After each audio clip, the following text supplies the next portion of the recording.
Oi, eu sou a Vanessa e esse é o Escurecendo a Questão. Hoje teremos a terceira videoaula do ciclo de 4 videoaulas que teremos. O livro abordado hoje será Olhos d'Água de Conceição Evaristo e a professora convidada é a Magda. Olá a todos e todas e todos, eu sou a Magda. A obra de Conceição Evaristo que vamos analisar, fazer uma reflexão, é Olhos d'Água. E o conto vai ser, que é o homônimo do livro Olhos d'Água. O livro em si, eles são 15 contos, mas vou desenvolver somente Olhos d'Água, porque percebi que nessa obra são as que mais são desenvolvidas dos principais vestibulares do país. E a obra, ela começa sempre com ela descrevendo, né, é uma narradora personagem fazendo uma pergunta: qual a cor dos olhos de sua mãe? A partir dessa pergunta, essa narradora personagem, ela talvez busque a sua ancestralidade nessa pergunta, essa busca incessante que às vezes mistura a sua compreensão enquanto mulher negra, afrodescendente, buscando aí a sua ancestralidade, que às vezes se remete entre a sua mãe, ela, e se fundem, às vezes tem essa nítida impressão que há uma pessoa só, que a reflexão é do espelho, de se ver, e nessa busca de quem é esta mulher negra através dessa pergunta, que é uma pergunta que é latente durante o conto de Conceição Evaristo. E esse eu lírico entra numa poética muito presente e muito contundente, porque vai desde da questão religiosa, das questões sociais, da questão da miséria, da violência, e sempre esse diálogo entre mulheres negras. E também durante a passagem no conto, ela fala que ela era a filha mais velha de sete mulheres. Então, ela já, enquanto criança, ela já tinha toda uma responsabilidade. E nisso volta sempre a toada musical. Qual é a cor dos olhos de minha mãe? E essa pergunta recorre durante todo o conto. E percebemos assim que nesse processo de pergunta, ela vai fazendo toda uma digressão em busca de sua identidade. E nesse jogo de perguntar qual a cor dos olhos de minha mãe, essa narradora personagem, ela vai novamente até a sua infância e começa a relembrar as brincadeiras que sua mãe fazia, para que eles escondesse, não sentisse o quê? Não sentisse essa fome, né? Que essa fome que poderia ser uma fome realmente visceral, a fome intelectual e a busca de algo mais.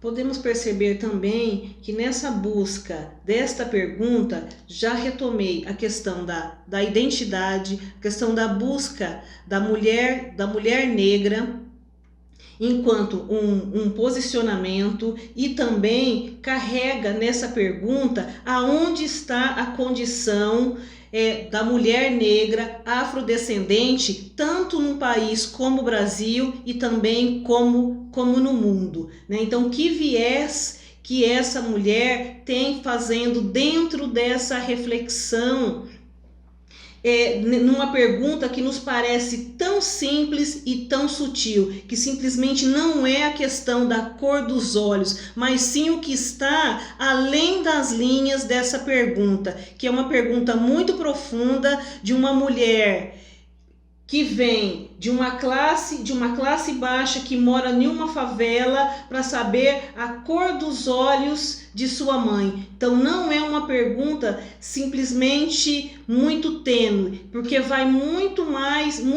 além, porque entra questões culturais e a posição que ela está vivendo dentro dessa sociedade. Porque se ela tem essa pergunta, ela está repetindo talvez o legado de sua mãe para com a sua filha. Então, por isso que essa pergunta sempre vem retomando a condição da mulher e como que essa mulher vai tentar romper aí esse legado.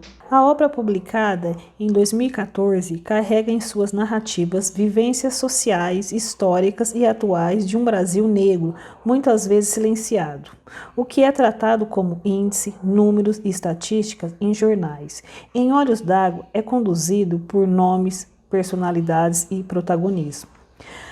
Na década anterior à publicação do livro, o país implementava políticas públicas que há anos era a pauta e luta do movimento negro. Aqui podemos citar Estatuto da Igualdade Racial, a obrigatoriedade do ensino da história da África e afro-brasileira nas escolas, a Secretaria de Políticas da Promoção da Igualdade Racial, entre outras. Mesmo com esses avanços, existe uma longa estrada a percorrer na luta antirracista. O alarme se faz ainda maior com as perdas democráticas que vêm se instaurando nos últimos anos, aumentando ainda mais o abismo social entre pretos e brancos, pobres e ricos. No trecho do conto do Zuquerença, a autora denuncia a angústia do excluído. Abre aspas, mesmo com toda a dignidade ultrajada, mesmo que matassem os seus, mesmo com a fome cantando no estômago de todos, com o frio rachando a pele de muitos, com a doença comendo o corpo, com o desespero diante daquele viver, morrer, por maior que fosse a dor, era proibido o sofrer. Fecha aspas. Segundo o IBGE, 56,10% da população brasileira se declara negras. Pela primeira vez, os negros são maioria no ensino superior, mas são minoria em posição de liderança, assim como em cargos políticos no legislativo. Quando olhamos para as taxas de desemprego, os negros são maioria. Também são maioria entre as vítimas de homicídio e população carcerária do país. A mulher negra lidera as taxas de violência, seja como vítima de homicídio e estupro, seja na negligência durante a gestação e parto.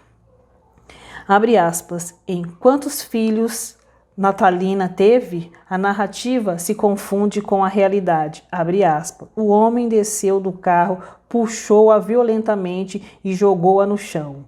Depois desamarrou suas mãos e ordenou que lhe fizesse carinho. Natalina, entre o ódio e o pavor, obedecia a tudo. Na hora, quase na hora do gozo, o homem arrancou a venda dos olhos dela.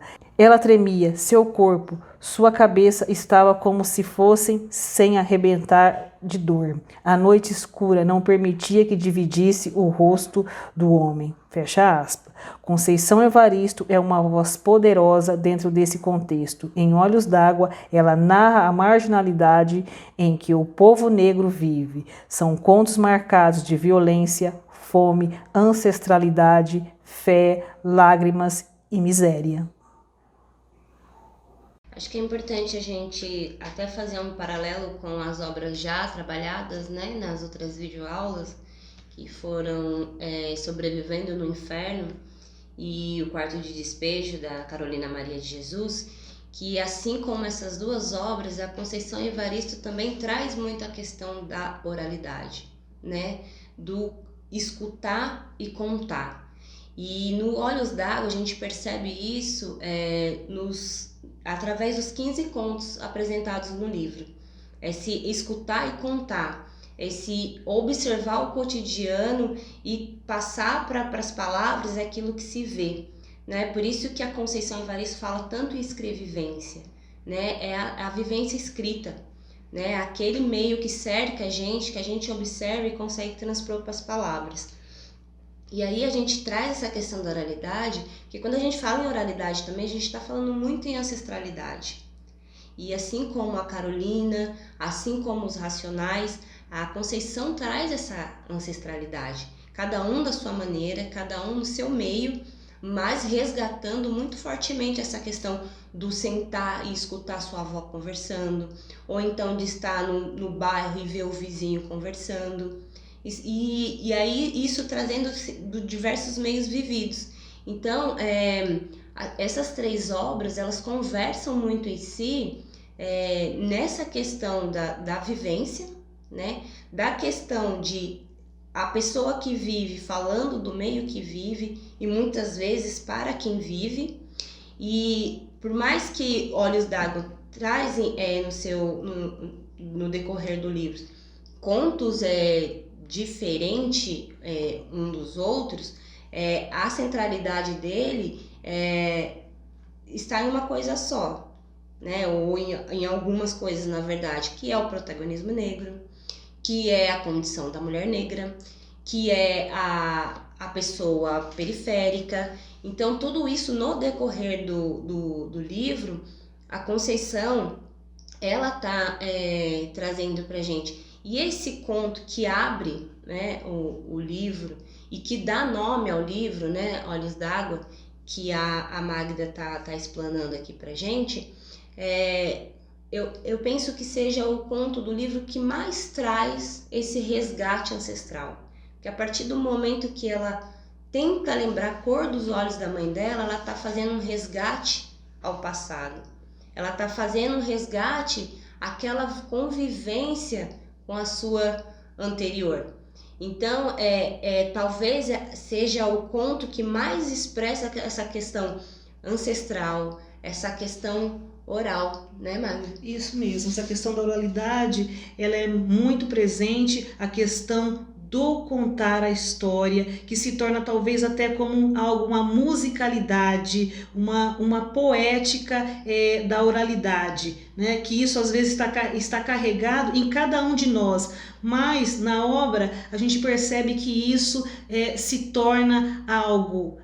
O assunto pode ser denso, mas a forma da narrativa ela se torna leve, ela se torna suave, e nesse processo nos atrai muito no conto. A gente não consegue abandonar a leitura justamente por isso, pela leveza, pela questão da musicalidade, pela questão da metalinguagem, da junção de palavras, da poesia que tem dentro da obra. Se a gente, de repente, até começar a analisar um pouco profundamente, a gente pensa até que é uma prosa poética, da questão da musicalidade, do contexto que a obra tem. Ela tem uma tessitura que ela se torna tão forte, tão contundente, que você percebe tudo isso no processo da narrativa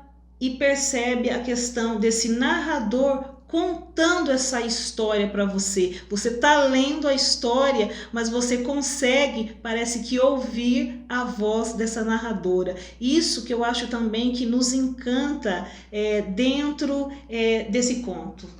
Acho que é importante falar um pouquinho também da trajetória, né, da Conceição Evaristo, né, como mulher letrada, né, como uma mulher que também é acadêmica, mas que ainda assim não traz necessariamente para os seus textos a teoria, né, acadêmica. Ela consegue trazer para seus livros essa vivência mesmo do cotidiano, mais uma vez resgatando a obra anteriormente trabalhada da Carolina Maria de Jesus, a observação.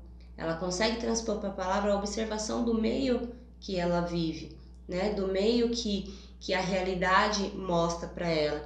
Então eu acho que a Conceição, ela vem aí sendo um nome muito representativo na literatura negra e dentro da academia, né? Ela consegue estar nesses dois meios, digamos assim, de uma linguagem mais informal, mesmo sendo formal, porque ela tem esses recursos, e também está dentro da academia. Ela consegue estar transitando entre os dois lados, e eu acho que isso é excepcional, porque assim como eu falei que a gente precisa desconstruir o estereótipo feito em cima de Carolina Maria de Jesus, a Conceição Evaristo, ela já vem com essa desconstrução de estereótipo, porque ela é uma escritora negra, e infelizmente sofre a consequência de ser negra, num país extremamente racista, mas ela traz essa figura de escritora, de mulher letrada. E ela também, né, pegando aí essa fala da Vanessa, ela vem desconstruir com tudo isso, porque qual que é o estereótipo de uma mulher negra?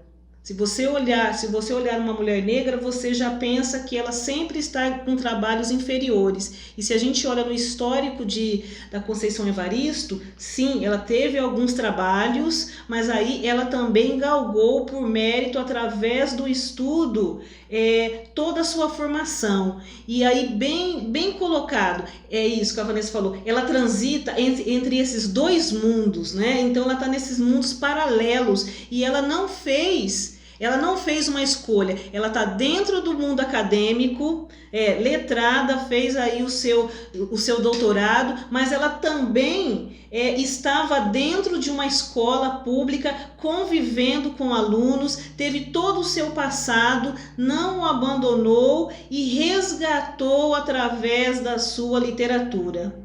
E usando uma linguagem acessível, muito bem colocada, e que consegue atrair qualquer tipo de público, né? Então ela conseguiu chegar, essa voz dessa mulher negra conseguiu chegar a alguns lugares, vamos dizer assim, inimagináveis, porque ela rompeu muitas estruturas e representa, né? Ela conseguiu representar. E uma coisa bem interessante, porque ela vem com uma luta militante há muito tempo, mas parece que é uma luta silenciosa, aquela luta que você vai aos poucos construindo e quando você percebe, é um gigante que conseguiu assim derrubar assim muitas muralhas. Exatamente, eu achei muito importante isso que a Magda traz da escrita acessível da Conceição Evaristo, porque inclusive ela mostra essa desconstrução acadêmica, porque ela é uma acadêmica, só que ela desconstrói esse discurso acadêmico, não por não saber fazer, mas para tornar acessível a leitura dela. Então, tanto um acadêmico pode ler Conceição Evaristo, como uma pessoa com menos estudo também pode ler Conceição Evaristo e conseguir ter o mesmo entendimento, justamente porque, como a Magda falou, ela não abandona esse passado dela, ela resgata. E a gente está falando desde a outra aula sobre a questão do resgate, que é importantíssimo para a nossa representatividade. E também é bem interessante porque esses dois olhares, né? A academia fazer essa leitura da Conceição Evaristo, inúmeros trabalhos, né? E fundamentar ele teoricamente, e também do outro lado aquele leitor, né? Não vou falar que é um leitor desavisado, mas ele consegue encontrar elementos do seu cotidiano e da sua história ancestral, sem ter o conhecimento da academia. Então, assim, isso é muito interessante, esse discurso, né? Esse discurso que está lá no acadêmico e desse leitor que simplesmente quer ler uma obra e começa a se identificar com ela. E a gente percebe que a fala da Conceição, ela está sempre nesse caminho. Né? Esse caminho de construção, de mostrar esse lado acadêmico, mas também sobrepõe as suas histórias que ela tem para contar. E quando você lê Olhos d'Água, você se depara com várias histórias que ou você já vivenciou ou você conhece alguém que vivenciou. Né? Então isso mostra como a Conceição ela trabalha com a escrevivência, como a Conceição consegue trazer essa realidade vivida mesmo, né? Não é algo inventado, né? É algo que está aí, que está ali fora, que aconteceu com a sua vizinha, com o seu vizinho, ou que aconteceu com você mesmo, e aí você consegue se enxergar, né? A gente está falando aqui especificamente sobre Olhos d'Água, mas a gente pode pegar, por exemplo, Ponciá Vicêncio, da mesma autora, da Conceição Evaristo, e muitas famílias vão se reconhecer dentro daquela história. Principalmente famílias vindo de Minas, vão se reconhecer na história dos seus antepassados dentro do livro. Ela consegue resgatar de uma maneira que você se sente mesmo acolhido. Você fala, nossa, agora eu estou conseguindo visualizar a minha história. Por quê? A gente sabe que a nossa literatura ainda é canônica, que a nossa literatura ainda é branca, que a nossa literatura ainda é machista.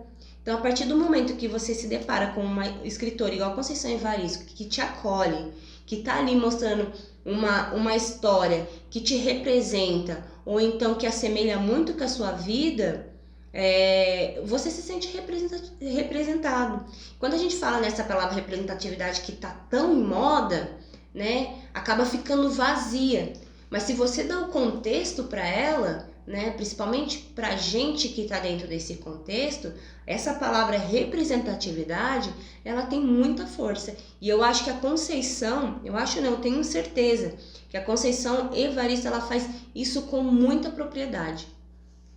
E você cunhar um termo dentro da academia hoje, né, no século que nós estamos vivendo, isso sempre vai ser contestado. Mas no caso de Conceição Evaristo, quando surgiu aí essa palavra da escrevivência, ela foi aceita de uma forma tão, parece, vamos dizer assim, tão fácil, porque realmente tinha todo um embasamento teórico por trás, só que ele não estava aparente, ele se mostrou através do contar de histórias. Então ele se firmou mais pela forma de contar histórias, não pelo lado da escrita, de buscar o termo, de dar referências. Ele foi se firmando pelo fato de contar histórias.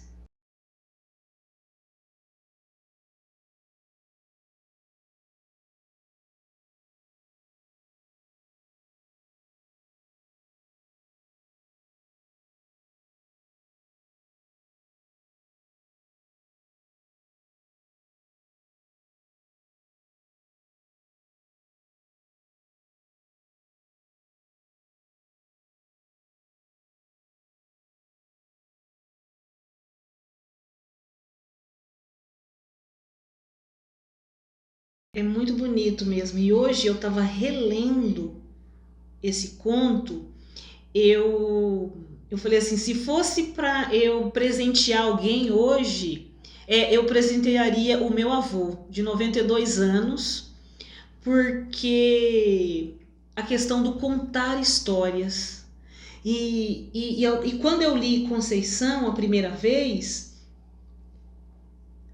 não me causou um furor, porque eu já vinha desse processo, né, de ouvir histórias. Em casa a gente sempre teve esse hábito da questão da oralidade, de contar histórias, né? Então isso para mim foi muito presente, e algumas histórias assim, falei, nossa, isso parece que está dentro da minha casa. Então acho que isso conquista muito esse leitor, e eu acredito que esse leitor hoje ele está precisando disso, de se reencontrar dentro de uma história, de fazer todo um resgate que está dentro dele e que às vezes se perdeu, esse ouvir histórias.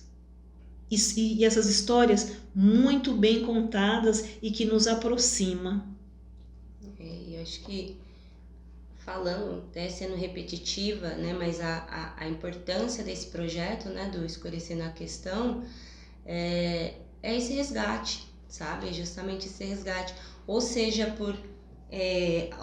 eu acho que a gente está trabalhando não está trabalhando com autores esquecidos, mas talvez com histórias esquecidas. Né? Então, acho que a importância desse projeto é desse resgate que a Magda está falando, né? Dessa, novamente, sendo repetitivo, dessa representatividade que esses autores, né, ou músicos, né, no caso dos Racionais, da Carolina, né, da Conceição, dessa vivência mesmo que eles trazem, que muita gente se sente representada, né, e que não vai se sentir representada por uma literatura canônica, né? Se eu pego uma literatura canônica, né, quando eu falo canônica, eu tô falando que tá ali dentro do que é padronizado, né, a gente não se sente representado. E quando eu falo a gente, eu não tô falando só das pessoas negras, das pessoas pobres, né, que sejam, ou de outras etnias que sejam, mas que não se sente representado dentro daquele cânone literário. Então esse resgate, aqui a gente está fazendo esse projeto com autoras e autores negros, mas cada vez mais outros projetos têm que surgir, por exemplo, com autores e autoras indígenas, né, porque a gente não tem esse espaço, né, nós negros, os indígenas e tantas outras consideradas minorias não tem. Então, assim, esse resgate cada vez mais precisa ser evidenciado e o projeto, né, contribui enormemente para isso. E ele precisa realmente ser feito para que os jovens conheçam que há sim uma literatura negra, que está ao alcance dele, essa literatura, que ela está dentro, que ela pode estar dentro de uma escola, que podemos estudar essa literatura e você passa a conhecer essa literatura. Você vai ter ela como referência. Então isso é importante, porque aí você também faz um resgate da sua identidade.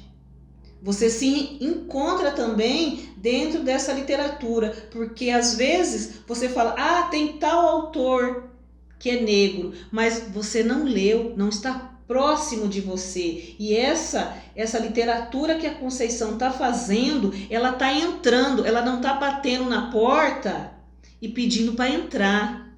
Ela está já entrando direto. Isso é muito importante. Né? Até nesse processo não há algo servil, eu já estou aqui, né? O meu lugar já está demarcado, né? Então a partir daí muitos outros podem surgir e você realmente já tem um modelo do que é essa literatura negra que está aí representando sim hoje. E Conceição, ela constrói esse protagonismo que foge, né? Todos, né? São mulheres negras, prostitutas, avós, mães, crianças, homens negros. Eles são protagonistas das histórias. Isso também é muito importante, porque rompe com tudo que nós vimos de literatura até hoje.